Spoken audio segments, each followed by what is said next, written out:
71 każ ġdid pożittiv, 147 persuna mfejqa, 1058 każ attiv.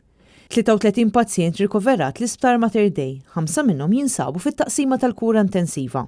Din hija s-sitwazzjoni preżenti tal-COVID-19 f'pajjiżna hekk kif issa tħanna fil-75 ġimgħa mill-bidu ta' din il-pandemija. Fl-74 ġimgħa ta' din il-pandemija rajna tnaqqis sostanzjali fl-ammont ta' każi pożittivi hekk kif kienu reġistrati total ta' 515 każ. Meta wieħed iqabbel din il-ġimgħa mal-ġimgħa ta' qabel kien hemm tnaqqis ta' kważi 300 każ. Waqt l-isforzi tat-tobba l-infermiera anke matul is-sajf jibqgħu ma jaqtaw xejn, it-tilqim jidher qed ikompli għaddej b'ritmu tajjeb hekk kif qed ikun hemm rispons pożittiv għal walking clinics li ta' kull ġimgħa qed iduru fl-irħula sabiex ikun weqreb lejn il-komunità. Intant wara dak li tħabbar il-ħamis li għadda mill-Ministru tas-Saħħa Chris Fern kien hemm diversi sidien ta' nightclubs li urew id-diżappunt tagħhom li qed jispiċċaw vittmi ta' diskriminazzjoni hekk kif din l-industrija kienet l-unika waħda li ma benefikatx mit-tnaqqis ta' restrizzjonijiet illi kienu mħabbra.